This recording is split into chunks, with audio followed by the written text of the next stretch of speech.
जब प्रयास हमारा निरंतर चलता है तो एक दिन सफलता जरूर मिलती है। नमस्कार दोस्तों, आप देख रहे हैं मेरा YouTube channel pre exam training. दोस्तों, प्रैक्टिस सेट 45 लेकर हम आपके सामने आ गए हैं। आप चाहे जितना पढ़ लीजिए, बिना प्रैक्टिस के आप अधूरे हैं। आप भले ही लाइक नहीं कीजिए, लेकिन आप कितना सही करते हैं। पूरे 45 सवाल कराए जाएंगे। प्रैक्टिस सेट 45 में पूरे 45 सवाल हैं। आप कितना सही करते हैं कमेंट में ज़रूर बताएं। इतना तो आप कर ही सकते हैं।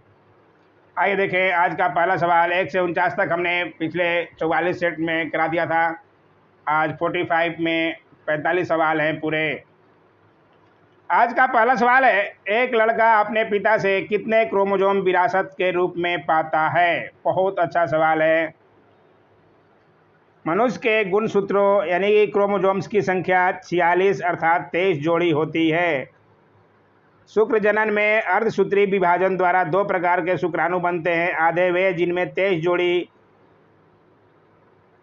एक्स गुणसूत्र आता है अर्थात 22 + एक्स, और आधे वे हैं जिनमें 23वीं जोड़ी में वाई गुणसूत्र जाता है अर्थात 22 + वाई। मनुष्य में वाई गुणसूत्र पुरुष लिंग निर्धारण के लिए उत्तरदायी है। यहाँ लड़का पूछ रहा है तो आप आंसर इसका खुद सोच सकते हैं।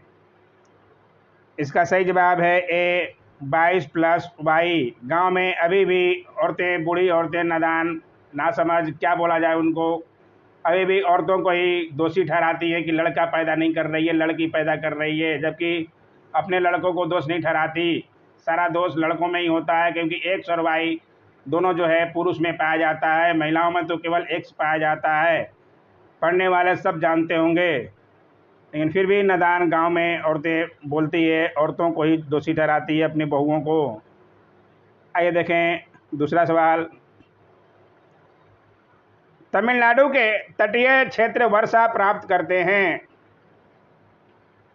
जाड़े के दिनों में जनवरी से फरवरी में तमिलनाडु के तटों पर या कोरोमंडल तट पर वर्षा लौटती हुई मानसून या उत्तर पूर्वी मानसून के कारण होती है। ध्यान रखिएगा, इसमें जो है आंसर आपका सी, मुख्यतः शीतकालीन महीनों में जनवरी फरवरी। ध्यान रखिएगा। आइए देखिए अगला सवाल। निम्न में से कौन प्रवालों से निर्मित है। अंडमान द्वीप, लक्षद्वीप, निकोबार। प्रवाल कहाँ है, किससे निर्मित है। इसका सही जवाब है सी, लक्षद्वीप। ध्यान रखिएगा।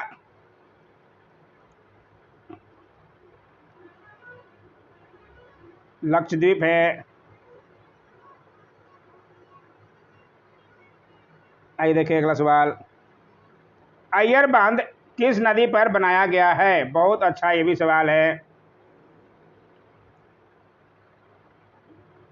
इसका सही जवाब है सी, दामोदर। ध्यान रखिएगा, दामोदर नदी। आइए देखें अगला सवाल। निम्नलिखित महीनों में से कौन एक बिहार में अधिक लंबे दिनों वाला महीना है। बहुत अच्छा सवाल है बिहार के एग्जाम के लिए।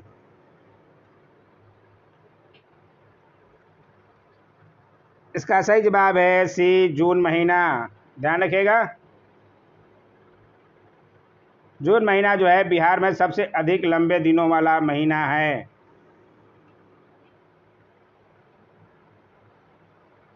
आइए देखिए अगला सवाल। सूर्य मुख्यतः बना है, किससे बना है सूर्य। सूर्य एक गैसीय होता गोला है जिसमें हाइड्रोजन 71%, हीलियम 26.5% और अन्य तत्व 2.5% होता है। ध्यान रखिएगा। सूर्य का केंद्रीय भाग क्रोड कहलाता है, जिसका ताप 1.5 × 10⁻7 डिग्री सेंटीग्रेड होता है। सूर्य के बाहरी सतह का तापमान 6000 डिग्री सेंटीग्रेड होता है। इसमें जो है आंसर आपका समझ सकते हैं, हाइड्रोजन, क्योंकि सूर्य एक गैसीय गोला है जिसमें हाइड्रोजन सबसे ज़्यादा 71% होता है। ध्यान रखिएगा। आइए देखिए अगला सवाल। भूमध्य रेखा ग्लोब को विभाजित करती है। इसका सही जवाब है 36 समान अर्ध भागों में। ध्यान रखिएगा। आइए देखिए अगला सवाल। कौटिल्य का संबंध निम्नलिखित में से किस विश्वविद्यालय से था? सब लोग जानते होंगे, ये सवाल तो इजी हो गया है। चंद्रगुप्त मौर्य के प्रधानमंत्री थे चाणक्य कौटिल्य। ये जो है तक्षशिला से संबंधित थे, लेकिन जो है यहाँ पे दिया नहीं है तक्षशिला। इसके अनुसार आंसर आप खुद सोच सकते हैं कि ई होगा। ध्यान रखिएगा। सब लोग लगभग जानते ही होंगे, जो नहीं जानते हो ध्यान जरूर रखें। ध्वनि ऊर्जा को विद्युत ऊर्जा में बदलते हैं। ध्वनि ऊर्जा को विद्युत ऊर्जा में कौन बदलता है? इसका सही जवाब है माइक्रोफोन द्वारा। ध्यान रखिएगा। इसका सही जवाब ए। आइए देखिए अगला सवाल। जल तरंगे होती है, कैसी होती है? अनुदैर्ध्य अनुप्रस्थ कौन सी तरंगे होती है? इसका सही जवाब है अनुदैर्ध्य और अनुप्रस्थ दोनों। आइए देखिए अगला सवाल। पुष्प एक रूपांतर है, किसका रूपांतर है? जड़ का, कली का, प्ररोह का या पत्ती का? इसका सही जवाब है सी, प्ररोह का।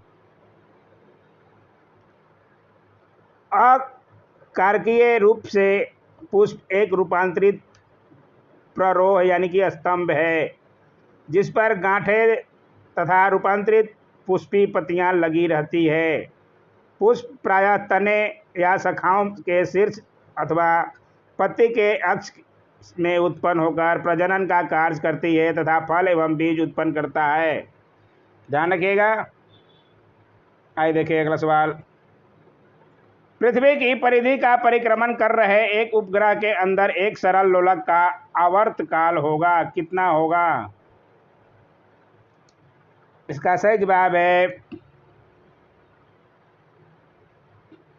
बी,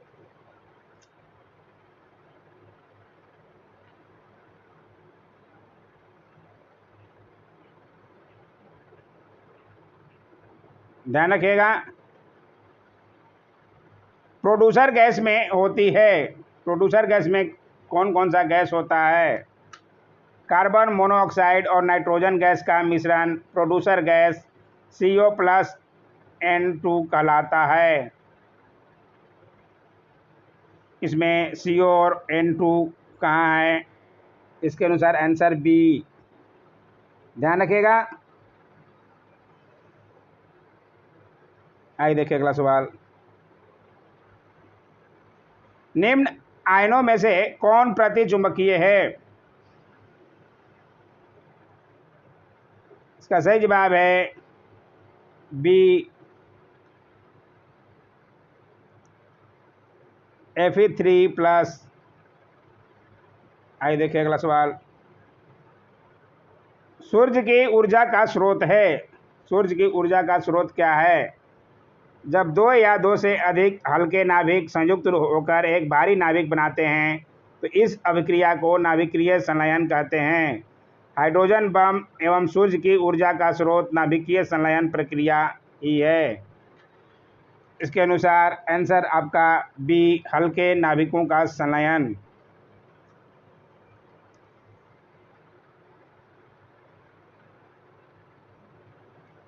आइए देखिए अगला सवाल। निम्न में से कौन सा दिवस ऐसा है जो हर वर्ष किसी निश्चित तिथि पर नहीं मनाया जाता? बहुत अच्छा ये भी सवाल है। प्रत्येक वर्ष अक्टूबर के पहले सोमवार को विश्व पर्यावरण दिवस, पर्यावास दिवस, पर्यावरण नहीं पर्यावास दिवस मनाया जाता है। इसकी कोई नियत तिथि नहीं है।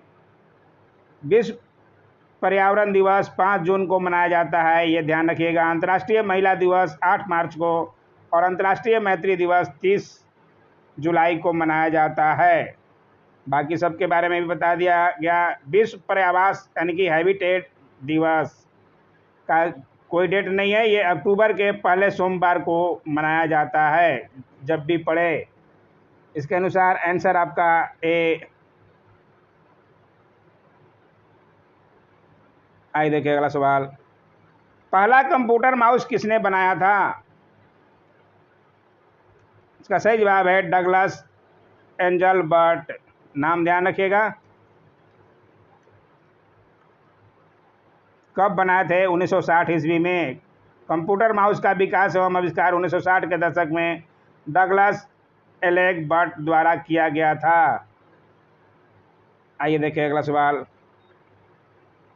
दूरदर्शन चैनल की विशिष्टता है।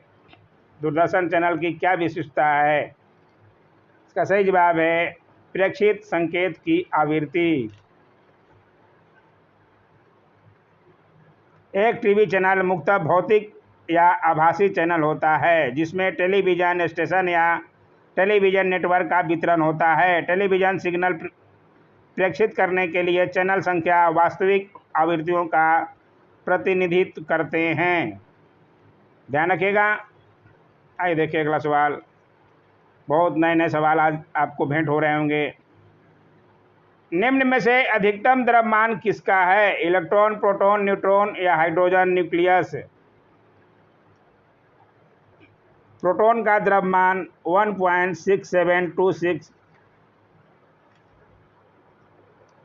एक इलेक्ट्रॉन का द्रव्यमान प्रोटॉन के द्रव्यमान का 1/1836 होता है। इसमें जो है अधिकतम द्रव्यमान किसका है? इसके अनुसार आंसर जो है सी, न्यूट्रॉन। आइए देखिए अगला सवाल। वातावरण में सबसे प्रमुख गैसें होती है। सब लोग जानते होंगे सबसे ज़्यादा गैस वातावरण में कौन सी है? वायुमंडल में नाइट्रोजन। ये तो इजी सा सवाल हो गया। आइए देखिए अगला सवाल। वंदे मातरम गीत की रचना कब की गई थी? बहुत अच्छा सवाल है। डेट वाइज अधिकतर एग्जाम में पूछता है, खासकर बीपीएससी में। इसका सही जवाब है नवंबर 1894 ईस्वी में। किसने किया था? ये भी सब लोग जानते होंगे, बंकिम चंद्र चटर्जी। बंकिम चंद्र चट्टोपाध्याय द्वारा रचित वंदे मातरम को भारत का राष्ट्रगीत के रूप में अपनाया गया। यह गीत बंकिम चंद्र चटर्जी के प्रसिद्ध उपन्यास आनंद मठ से लिया गया है। इसकी रचना सितंबर 1874 में की गई थी। वर्ष 19 ध्यान रखिएगा, पूरी बातें बताने से कुछ नॉलेज आ जाएगा दोस्तों, गड़बड़ नहीं होगा। आइए देखिए अगला सवाल। भारतीय जनांकिकी में सबसे बड़े विभाजन ग्रेट डिवाइड का वर्ष है। ग्रेट डिवाइड कब किया गया था? वर्ष 1921 में जो जनगणना की गई उसमें भारत की कुल जनसंख्या में कमी प्रदर्शित हुई, इसलिए 1921 ईस्वी को भारतीय जनांकिकी में महाविभाजन यानी कि ग्रेट डिवाइड का वर्ष कहा जाता है। पहले भी ये क्वेश्चन कराया जा चुका है। इसके अनुसार आंसर जो है आपका 1921, इसलिए बी। इसमें आंसर में आपका ए दिया है, लेकिन आप ध्यान कर लीजिएगा, बी है। आइए देखिए अगला सवाल। स्वाधीनता का अर्थ क्या है? तो सही जवाब है डी, ऐसे वातावरण का उत्सुक अनुरक्षण जिसमें मनुष्यों को स्वयं सर्वश्रेष्ठ होने का अवसर प्राप्त हो। सबसे लंबा ऐसे ही दिया है तो ऐसे ही पहचान में आ जाएगा, ये आंसर है। आइए देखिए अगला सवाल। सबसे प्राचीन विधि संप्रदाय क्या है? इसका सही जवाब है ए, दार्शनिक संप्रदाय। विधि शास्त्र के सैद्धांतिक आधुनिक स्कूलों में natural law school, analytical school, historical school, इस स्तर के आरंभिक 3 स्कूलों में प्रकृति नियम की उत्पत्ति संबंधित विचारों को लेकर आपस में मतभेद है और इसका संबंध नीति शास्त्र से है। दार्शनिक संप्रदाय सबसे प्राचीन विधि संप्रदाय है। ध्यान रखिएगा। आइए देखें अगला सवाल। स्वाधीनता का सबसे महत्वपूर्ण सुरक्षोपाय है।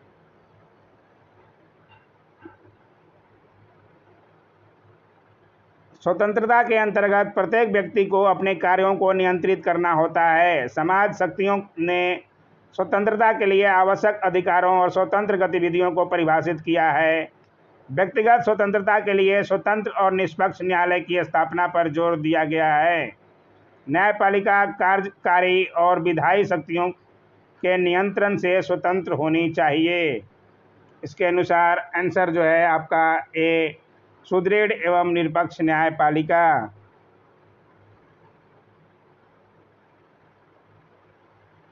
भारत में निजी उद्योग को निम्न में से कौन दीर्घकालिक ऋणों का संवितरण करती है? इसका सही जवाब है डी, भू विकास बैंक। आइए देखिए अगला सवाल। यदि औसत लागत गिरती है तो सीमांत लागत क्या होता है? उत्पादित वस्तु की कुल लागत को कुल मात्रा में डिवाइड कर औसत लागत प्राप्त की जा सकती है। सीमांत लागत अर्थात उत्पादित वस्तु की एक अतिरिक्त इकाई की लागत और औसत लागत का एक दूसरे से घनिष्ठ संबंध है। जब कुल औसत लागत बढ़ती है तो सीमांत लागत भी बढ़ जाती है। जब औसत लागत का वक्र उत्पादन में वृद्धि के कारण कम हो जाता है तो सीमांत लागत भी कम हो जाती है। ध्यान रखिएगा। इसके अनुसार आप आंसर खुद सोच सकते हैं। बी, उसी दर पर गिरती है। आइए देखिए अगला सवाल। दो पदार्थ कुछ दूरी पर रखे जाने पर एक दूसरे के प्रति गुरुत्वाकर्षण बल F महसूस करते हैं। यदि उनके बीच दूरी को पहली दूरी से दोगुना कर दिया जाए तो बल कितना हो जाएगा?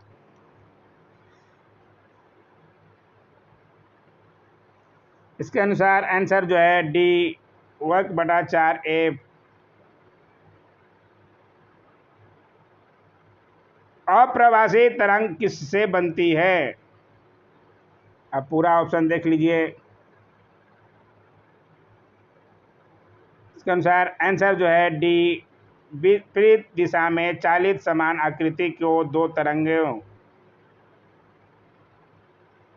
आपको फिर से क्वेश्चन दिखाते हैं। अप्रवासी तरंग, ध्यान रखिएगा, विपरीत दिशा में चालित समान आकृति को दो तरंगों।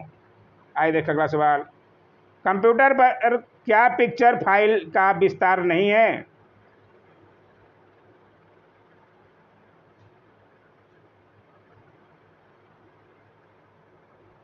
इसका सही जवाब है डी, .mdb। कंप्यूटर पर क्या पिक्चर फाइल का विस्तार नहीं है? आइए देखिए अगला सवाल। मेमोरी का कौन सा माप सबसे बड़ा है? ये तो सब लोग जानते होंगे, मेमोरी कार्ड यूज करते ही होंगे। टीबी, टेराबाइट, ध्यान रखिएगा, तो सब लोग जानते होंगे। केबी से बड़ा एमबी, एमबी से बड़ा जीबी, डीबी से बड़ा टीबी। निम्नलिखित में से कौन सी संख्या इलेक्ट्रॉन की अधिकतम संख्या है जो एम सेल में मौजूद रह सकती है?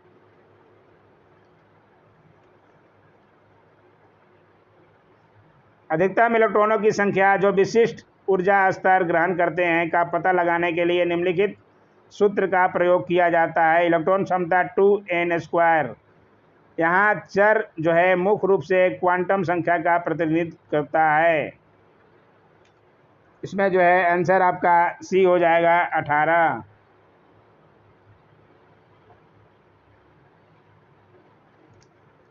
आइए देखिए अगला सवाल। एक ऑक्सीजन अणु में दो परमाणु किससे बद्ध होते हैं? बहुत अच्छा ये भी सवाल है।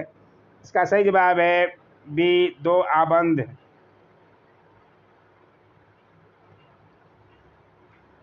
आइए देखिए अगला सवाल। पहले भी ये क्वेश्चन बताया जा चुका है।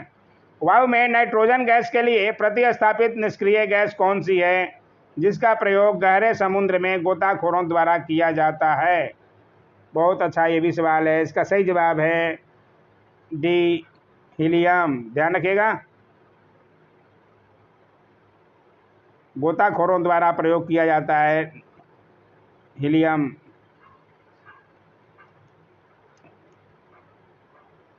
92 ईव 238 परमाणु में कितने न्यूट्रॉन होते हैं?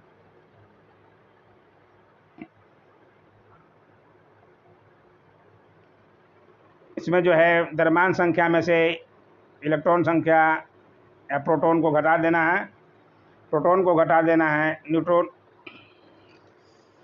की संख्या निकल जाएगी। 238 में से 92 माइनस कीजिएगा 146।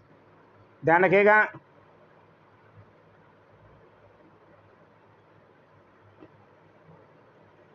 मूलीय दाब किससे मापा जाता है? इसका सही जवाब है डी, ऑक्सेनोमीटर। ध्यान रखिएगा।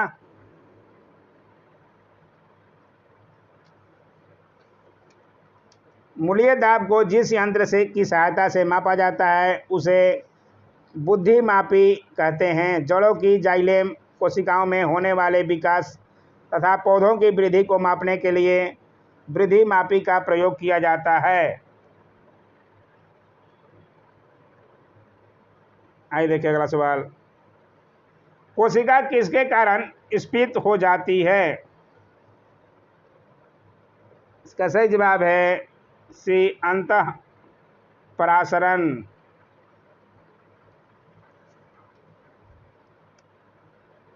आइए देखिए अगला सवाल। साइंस के आज बहुत अच्छे सवाल हैं। अंतः शोषण की प्रक्रिया में क्या निहित है?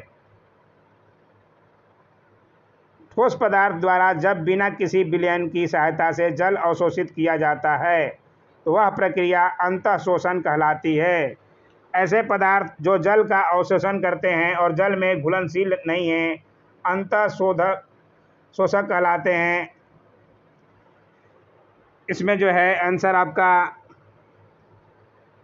अवशोषण। ध्यान रखिएगा।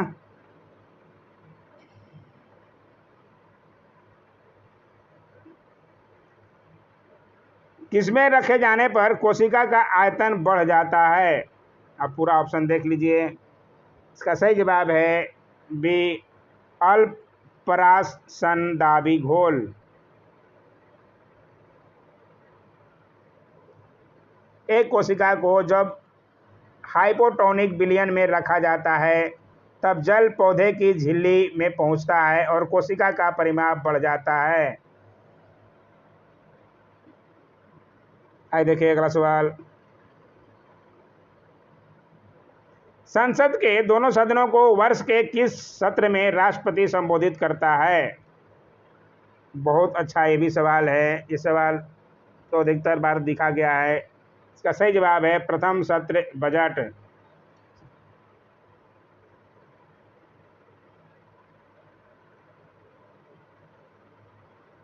ध्यान रखिएगा। आइए देखिए अगला सवाल। 100वीं भारतीय साइंस कांग्रेस में किस भारतीय विश्वविद्यालय को सर्वश्रेष्ठ अनुसंधान पुरस्कार मिला है? बहुत अच्छा ये भी सवाल है। इसका सही जवाब है डी, कश्मीर विश्वविद्यालय।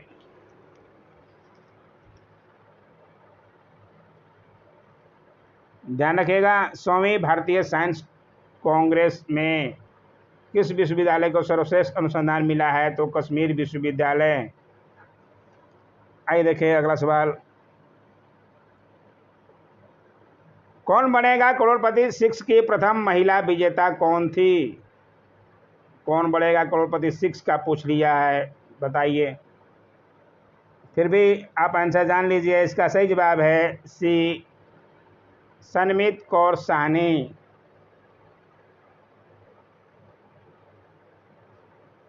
आइए देखें अगला सवाल। 19वीं सदी में इटली के एकीकरण के लिए युवा इटली आंदोलन का संस्थापक कौन था? इसका सही जवाब है जोसेफ मैजिनी। ध्यान रखिएगा।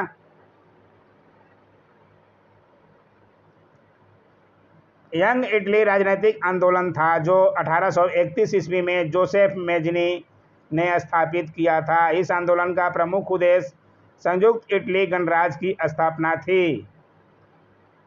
आइए देखें अगला सवाल। किस तिथि को संयुक्त राज्य ने हिरोशिमा पर परमाणु बम गिराया था? बहुत अच्छा सवाल है। हिरोशिमा और नागासाकी सब लोग जानते होंगे, द्वितीय विश्व युद्ध के दौरान बम फेंका गया था। हिरोशिमा पर कब फेंका गया था? हिरोशिमा पर फैटमैन नामक एटम बम 6 अगस्त 1945 ईस्वी को, ध्यान रखिएगा 6 अगस्त 1945, और नागासाकी पर 9 अगस्त 1945 को लिटिल बॉय नामक एटम बम, ये भी ध्यान रखिएगा, ये भी पूछ सकता है, इसलिए हिरोशिमा पूछ रहा है। आंसर आपका डी 6 अगस्त 1945। निम्नलिखित में से कौन सा निजी कॉरपोरेट क्षेत्र की बचत को दर्शाता है? बहुत अच्छा ये भी सवाल है। इसका सही जवाब है सी, अवितरित लाभ। ध्यान रखिएगा।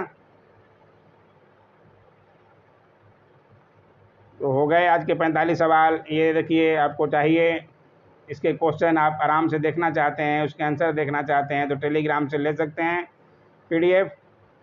आज का वीडियो बहुत डिफ़िकल्ट क्वेश्चन थे, फिर भी कुछ ना कुछ सीखने को आपको बहुत मिला होगा। बहुत नए क्वेश्चन थे, बहुत कुछ सीखने को मिला होगा। तो लाइक ज़रूर किया कीजिए और चैनल को सब्सक्राइब अभी भी नहीं किए हैं तो कर लीजिए। Thanks for watching my YouTube channel.